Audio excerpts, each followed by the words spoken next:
mundo físico. Então não se trata de uma ameaça, como a gente recebe no celular, com SMS vindo da Defesa Civil Estadual, dizendo, vai ter uma tempestade. E como é bom. Assim, às vezes eles acertam com 3 dias de diferença, com 24 horas de diferença, mas eles estão tentando, meus irmãos, eles estão se esforçando. A CEMIG, a Defesa Civil. Mas não estou falando de tempestade, de granizo, de temporal, de inundação. Isso, de fato, atinge muitas famílias. Mas nós estamos falando aqui de um mundo como um sistema maligno, organizado em oposição a Deus. E se você é de Deus, você tem então a oposição e a perseguição do mundo. É um sistema que, segundo alguns teólogos, chega a ter ares de uma personalidade. É como se fosse uma pessoa maligna, tal como o mundo é apresentado. Tal como ele é identificado com Satanás, que, segundo a palavra de Deus, domina sobre esse mundo temporariamente.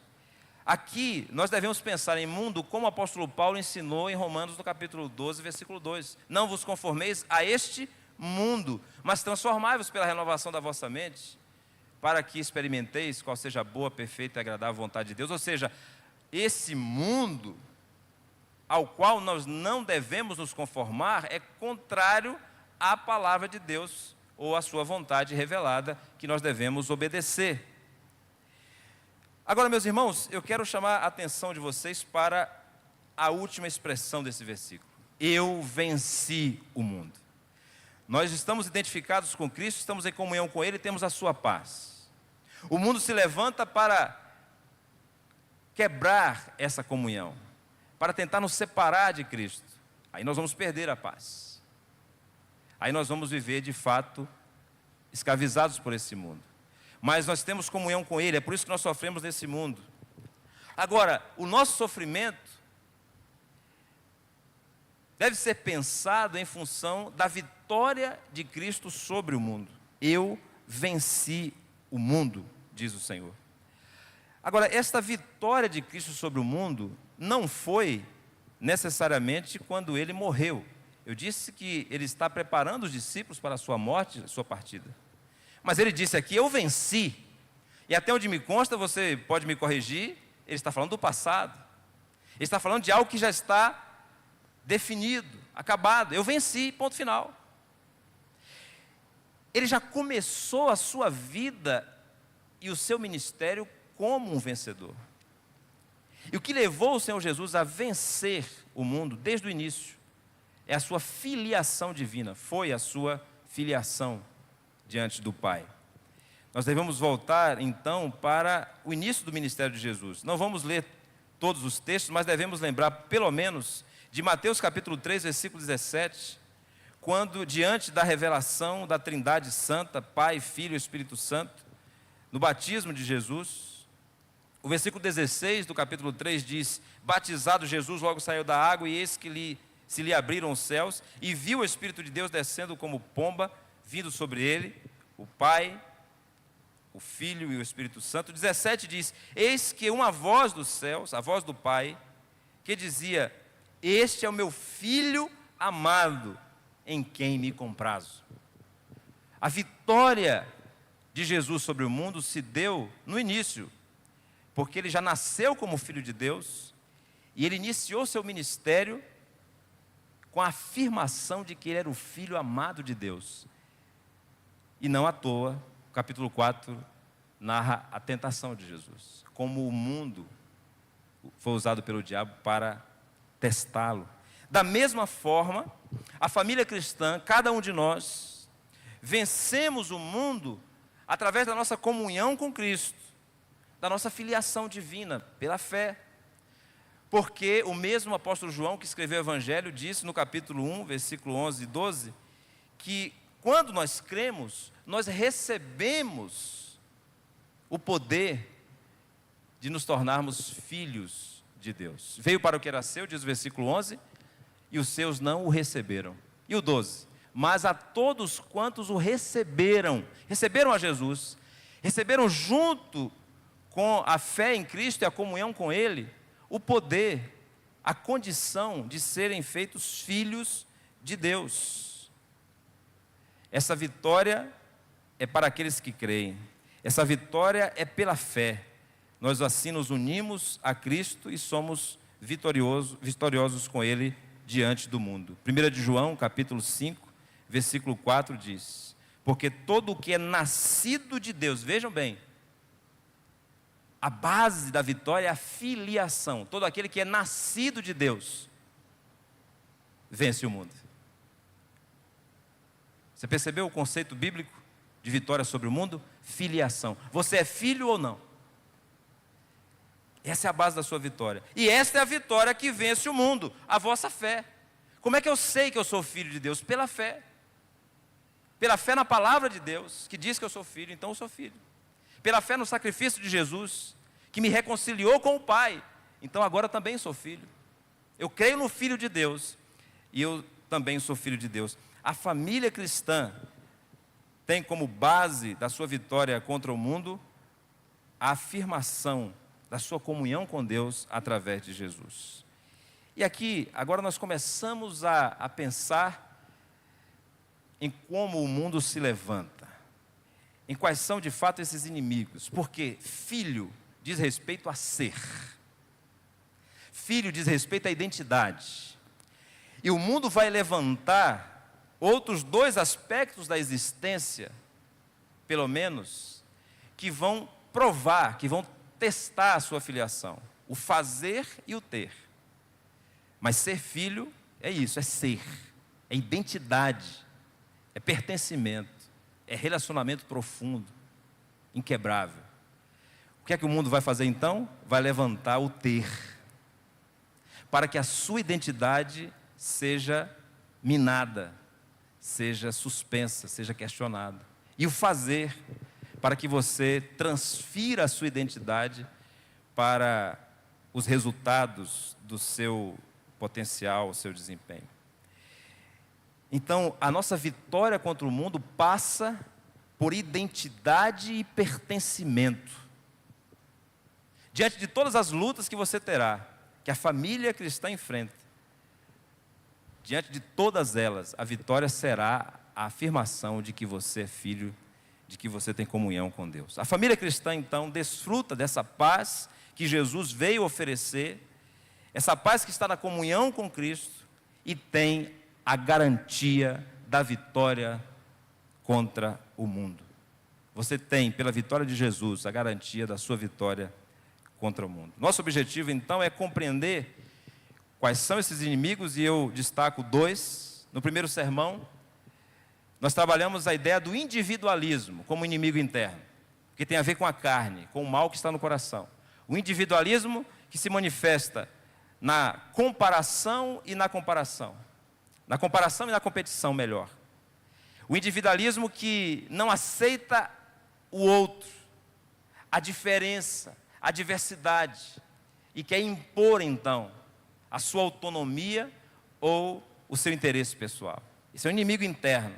Agora, nós devemos pensar em inimigos externos, que, como eu disse, tem a ver com aquilo que está além do ser, depois do ser, com o ter, com o fazer, por exemplo, como o materialismo e como o hedonismo. Nós começamos então, lembrando que o inimigo externo da família cristã, é a sedução do materialismo. É a sedução que o mundo oferece para que ele seja conquistado por nós. É a sedução de ganhar o mundo. Quem quiser ganhar o mundo, perderá a sua alma. É interessante, né? Como Satanás faz.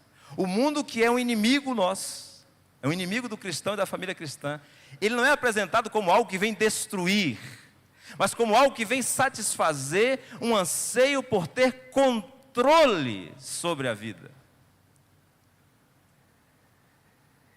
É uma sedução muito perspicaz, própria do inimigo das nossas almas. Por quê?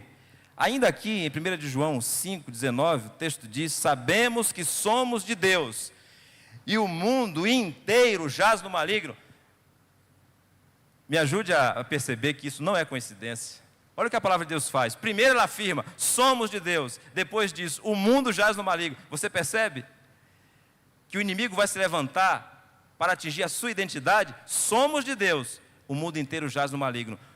Como Satanás vai usar a permissão que ele tem de Deus para controlar o mundo? Para atingir a sua identificação com Deus, o seu pertencimento a Deus.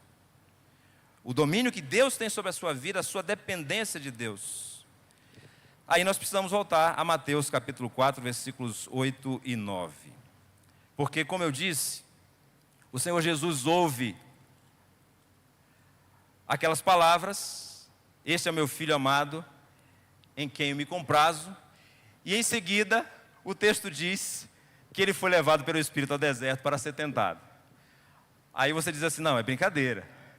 Eu acabo de ouvir uma declaração dessa e eu vou ser levado para o deserto.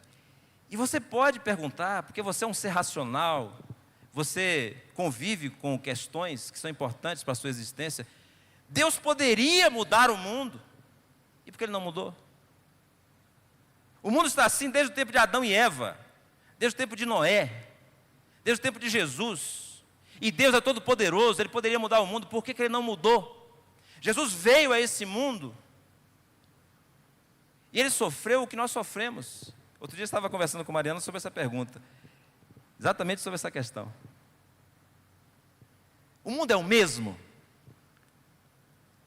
É claro que não, mas é claro que sim. Ou seja, são circunstâncias diferentes, são situações diferentes, mas em essência é o mesmo sistema maligno usado por Satanás para afastar você da presença de Deus, da comunhão com Deus. Porque o mundo jaz no maligno. E agora, nós temos diante de nós o Senhor Jesus, que poderia usar o seu poder divino, porque Ele é uma pessoa divina. Ele é o próprio Deus em carne. E Ele, naquilo que parece a nós ser uma passividade, ser até uma conivência com o mundo, Ele simplesmente não interfere no sistema. Ele não cria uma revolução, Ele não funda um partido político, Ele não sai quebrando tudo, Ele simplesmente vive para mostrar que é possível estar totalmente pertencendo a Deus, filiado ao Senhor, em comunhão com Ele, mesmo nesse mundo, que será sim destruído, que será sim transformado, mas ainda não. E então ele é levado para ser tentado no deserto. Satanás apresenta 3 tentações. As 2 primeiras, iniciadas com um se sobre a sua filiação divina. Se tu és o Filho de Deus, transforma essas pedras em pães. O que nós podemos entender aqui, que é uma tentação para duvidar do Pai. É o Filho duvidando do Pai.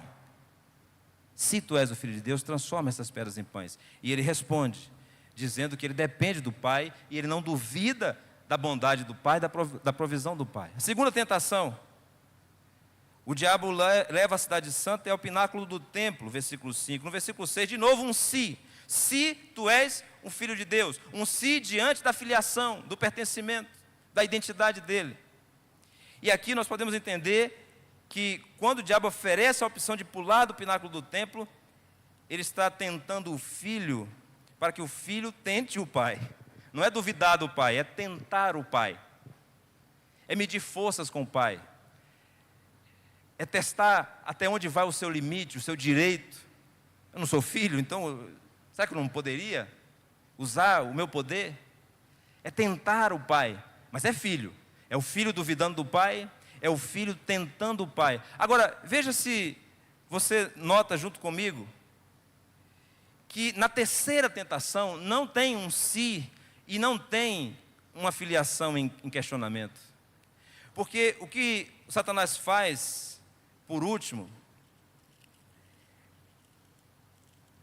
é dizer: tudo isto te darei, se prostrado me adorares. Não tem mais o se, não tem mais a filiação sendo questionada. Por quê? Porque no momento em que uma pessoa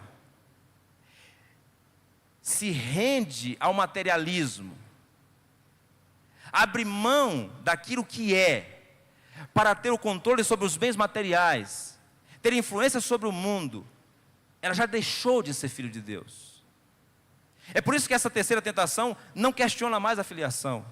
E é por isso que diante dela o Senhor Jesus responde com Deuteronômio, capítulo 6, versículo 13, que diz: ao Senhor teu Deus temerás ou adorarás, e só a Ele darás culto.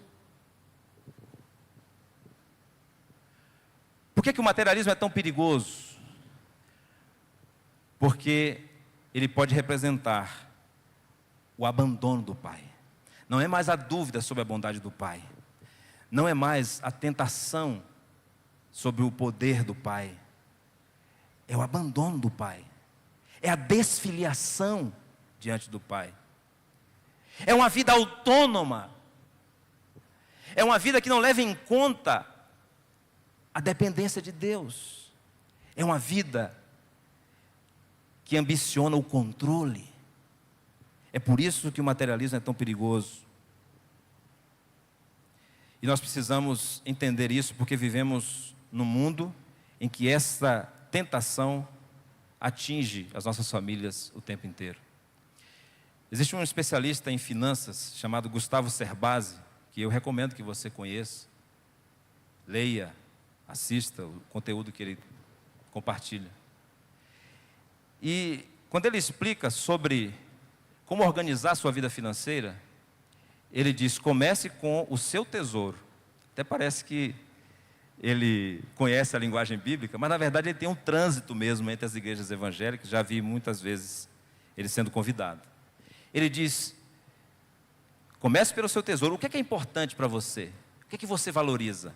Isso deve ter prioridade no seu orçamento. Aí ele diz assim: olha, você mulher, você ama sapatos, então você tem que priorizar os sapatos, porque isso que é importante para você. Agora ele faz isso com ironia também, né? Então você quer ter não quer ter um armário de sapatos, você quer ter um quarto de sapatos. Você quer comprar todos os sapatos que você imaginar. Você passa fome para comprar um sapato, você deixa de viajar para comprar um sapato. Então o seu tesouro é o sapato, invista no sapato. Agora se organize financeiramente para você não comprar o sapato no cartão de crédito, para você não se endividar para comprar o sapato, porque o seu tesouro é o sapato. E ele faz isso de uma forma mais dramática para mostrar o seguinte: você precisa ter controle financeiro para desfrutar daquilo que é importante para você, o seu tesouro. Se é sapato, que seja o sapato, mas que não seja gerando dívida, usando crédito, usando juros, etc. A grande questão diante do materialismo que afeta as nossas famílias é: o que de fato é o nosso tesouro? Eu sei que eu estou diante de famílias aqui cujo tesouro está na comunhão de suas famílias com Deus. Eu vou repetir: a comunhão da família com Deus. A família reunida diante de Deus. A família vivendo o propósito de Deus. A família servindo a missão de Deus. Esse é o seu tesouro. Então a sua resposta ao materialismo, que é um inimigo externo que seduz a família cristã, é essa: você não vai deixar de trabalhar, você não vai deixar de poupar, você não vai deixar de consumir, mas você vai medir aquilo que vai comprar, ou aquilo que vai consumir, ou aquilo que vai poupar, em função do seu tesouro. O Senhor Jesus disse: onde está o teu tesouro, aí está o teu coração. Mateus 6, 21. E nós lembramos que neste Sermão do Monte, o contexto é aquele que nós referimos: ou você adora a Deus, ou adora a Mamon, adora as riquezas. O juiz federal evangélico William Douglas, certa vez numa palestra, disse que ele estava num momento intenso na sua carreira como juiz, como professor, como palestrante, e ele começou a pensar em adquirir um helicóptero. E ele viu que tinha condições de fazer esse investimento, era só se organizar. Então, ele começou a pesquisar, a se interessar pela área, para saber.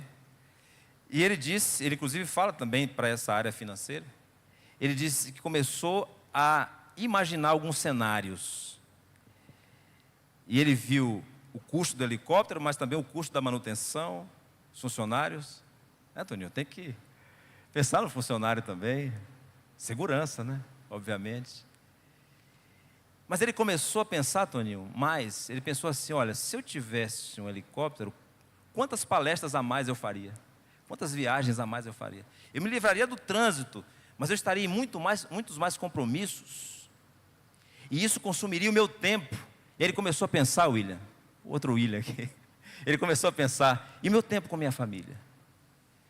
E meu tempo com meus filhos? E meu tempo para a vida devocional? Aí é aquela hora que você pega o balãozinho assim e alfineta ele. Por quê? Porque aquele empreendimento, aquela aquisição, iria se levantar contra o seu tesouro.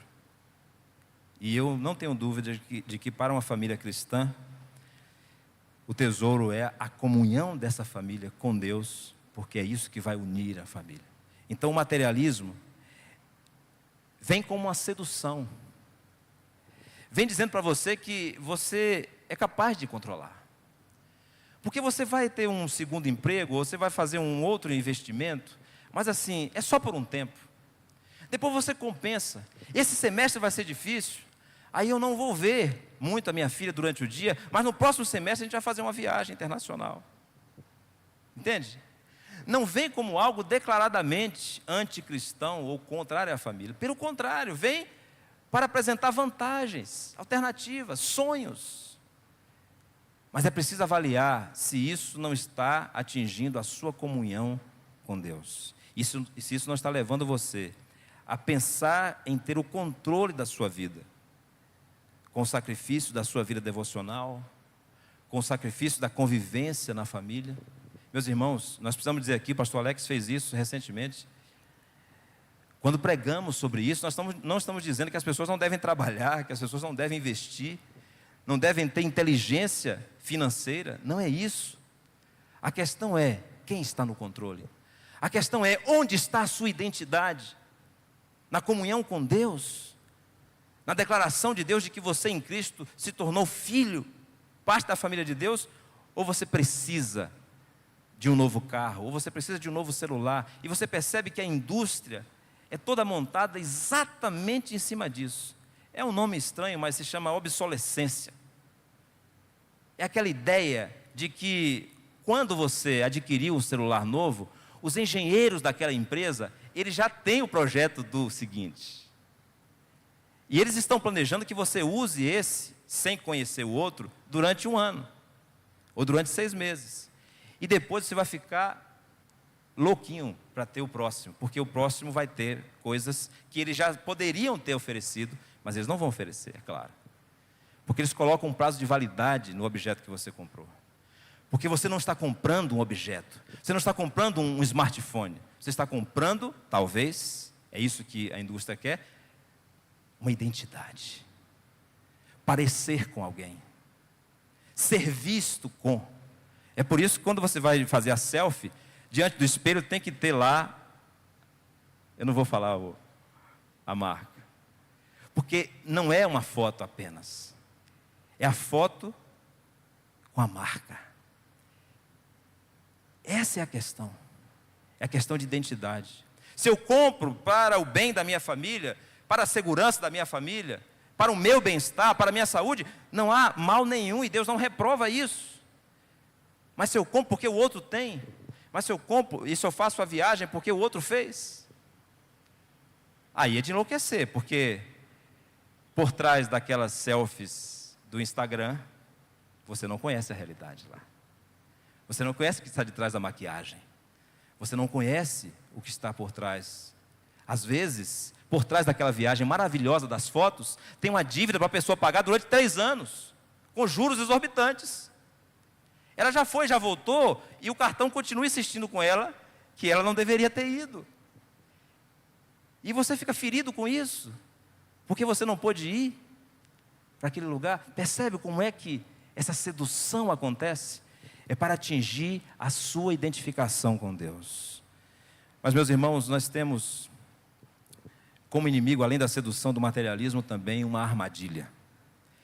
E nós podemos chamar aqui esse segundo inimigo de uma armadilha chamada hedonismo. É a armadilha do desejo. É a armadilha da cobiça. 1 de João, de novo, capítulo 2, versículos 15 e 17 a 17, diz assim: não ameis o mundo, nem as coisas que há no mundo. Se alguém amar o mundo, o amor do Pai não está nele. De novo, eu insisto, estou sendo repetitivo, não quero lhe cansar. Toda essa visão teológica, bíblica, está baseada na filiação. É o amor do Pai que está em jogo. É o amor do Pai. É filiação, é pertencimento. Porque tudo que há no mundo, aí o que aparece como mundano, sempre se levanta contra a identidade. Porque tudo que há no mundo, a concupiscência da carne, a concupiscência dos olhos, a soberba da vida, não procedem do Pai, mas procede do mundo. Ora, o mundo passa, bem como a sua concupiscência. Aquele, porém, que faz a vontade de Deus, permanece para sempre. E o que é que está em jogo aqui? Uma armadilha, cuidado. Porque o desejo que você sente foi dado por Deus. O desejo em si não é mal, porque senão você teria que desfazer essa máquina. Você teria que tirar os dispositivos que tem lá. Uma coisa chamada hormônio. Regiões do cérebro. Você teria que desmontar todo. E fazer o quê? Um anjo? Porque Ele criou você humano. Para refletir a sua glória. E você sente desejos. A questão é que Satanás usa o mundo para atiçar esses desejos que estão corrompidos, contaminados pela autonomia, pelo desejo de você ter controle sobre a sua vida, sobre o seu destino. E ele então apresenta o mundo da melhor forma possível, diante dos olhos, nas suas necessidades. Agora, por que isso é uma armadilha? Porque o texto diz que tudo isso é passageiro. Então você está sendo seduzido para se ligar, para se vincular, para se prender a algo que vai passar. Então você vai passar junto. Agora, o contrário disso é você voltar o seu desejo para quem lhe deseja. É você voltar o seu desejo para o desejo do Pai, que deseja tanto o Filho que disse: esse é o meu Filho amado, em quem eu tenho prazer. E em Jesus você ouve isso. Então você tem um Pai que lhe deseja, e esse desejo é permanente. Aquele que obedece a Deus é filho, porque o filho é obediente, a obediência é prova de amor, ele permanece eternamente. Então veja, você está trocando um desejo temporário, passageiro, por um desejo eterno. A questão não é o desejo, a questão é a duração dele, a questão é o alcance dele, a questão é se ele tem a origem em você, que está perdido, não sabe quem é, e precisa então desse aparelho que tem no seu corpo que produz desejo para ter satisfação, para se sentir alguém. Mas tem um Pai que está lhe dizendo: eu lhe desejo. Ivan Capelato, psicólogo paulista da Unicamp, ele diz assim: o maior desejo do ser humano é ser desejado. Veja bem, o maior desejo do ser humano é ser desejado. O que é que a palavra de Deus lhe oferece como alternativa para o mundo? Ser desejado eternamente. Desejar e ser desejado eternamente. Desejar comunhão com Deus, intimidade com Deus, o relacionamento com Deus, e ser desejado por Deus, afirmado por Deus eternamente. O que é que o mundo oferece em troca disso? O abandono dos valores. O abandono dos valores morais. Por exemplo, a substituição do casamento pela visão de que sexo tem a ver com bem-estar pessoal e não com um propósito eterno. Sexo tem a ver com bem-estar pessoal. É isso que o mundo está propondo. É isso que o hedonismo está apresentando como alternativa, mas isso é uma armadilha. Porque se você troca, por exemplo, uma relação duradoura como o casamento, onde você pode aprofundar o desejo, sofisticar o desejo, e entrar numa aventura da qual eu jamais quero sair, que é da conquista eterna, pelo menos enquanto dure nesse caso, durante todo o casamento. Ou seja, é você ter diante de si uma pessoa que também passou por mudanças, por novas experiências, e que você tem que conquistar de novo, não só quando estava no namoro, que você tem que seduzir de novo. E esse é o jogo que realiza de fato, estou falando do casamento, mas em troca o mundo está dizendo assim: olha, deseje enquanto lhe faz bem, ficar, né? Esse verbo passou por uma mudança, né? A língua portuguesa precisou ser alterada. Ficar, ou seja, enquanto lhe é conveniente, enquanto lhe dá prazer. Percebe que o centro está no prazer? Mas é um desejo que não vai ser permanente. Ah, meus irmãos, nós estamos diante de uma situação que tem se intensificado, porque muitas famílias, inclusive que se identificam como cristãs, têm abandonado valores que são morais, mas também são espirituais. Porque o casamento não é só uma instituição social que tem valores morais, é uma instituição divina que tem um propósito de Deus. E eu fico pensando em pessoas que substituem o casamento por experiências assim, furtivas. O que elas pretendem deixar? Qual a herança? Qual o legado? O que vai restar em seus corações depois de tantas experiências que não continuam, que não permanecem? Nós estamos diante de dois inimigos, e eu insisto em chamar de inimigos, pelo grau de seriedade que está diante de nós. A sedução do materialismo tem a ver com o desejo de controle sobre a vida, de que se você tem, você é. De que se você faz, se você trabalhou, então você merece, então você vai adquirir. Mas você está no centro o tempo todo. E a grande questão que está diante de nós é a mesma que estava diante de Jesus. Eu te darei o mundo inteiro se prostrado me adorares. A questão é que quando nós vivemos em função do helicóptero, ou da palestra, ou do carro, ou do celular, nós já estamos adorando esses objetos.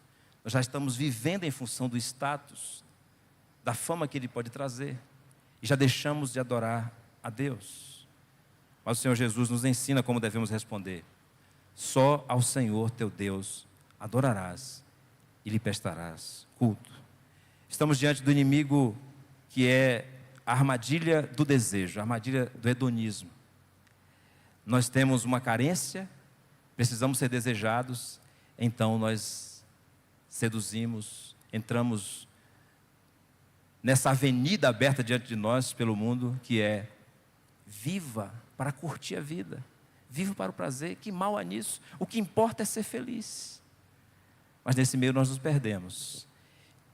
Isso é uma armadilha, porque nos levará a algo que é temporário e passageiro, e deixaremos de desfrutar do desejo eterno de Deus por nós, a afirmação eterna de que nós somos filhos em Cristo. É isso que nós chamamos de vida eterna.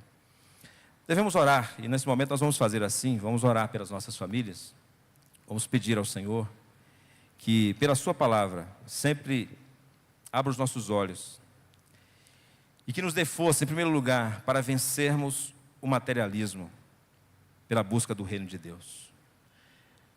Trabalhe, meu irmão, adquira honestamente bens materiais, invista os valores que você recebe como fruto do seu trabalho, não há nada de mal nisso. Mas administre tudo isso como mordomo do reino de Deus, porque é a Ele que pertence a sua vida. Invista no reino de Deus, faça um investimento eterno. Essa é a vitória contra o materialismo. Vença o hedonismo pela alegria de pertencer a Deus. Não permita que nenhuma outra pessoa seja mais importante do que a pessoa de Deus. E a simples certeza de pertencer a Deus, de ser filho de Deus, possa definir como serão os seus relacionamentos. E eu não digo isso apenas para pessoas que vão se casar. Até mesmo no casamento nós podemos perder essa noção de que antes de pertencermos ao cônjuge, por exemplo, nós pertencemos a Deus. E é Ele quem nos faz felizes. É Ele quem nos realiza pelo seu desejo, que nos atraiu, que nos tornou filhos em Cristo Jesus.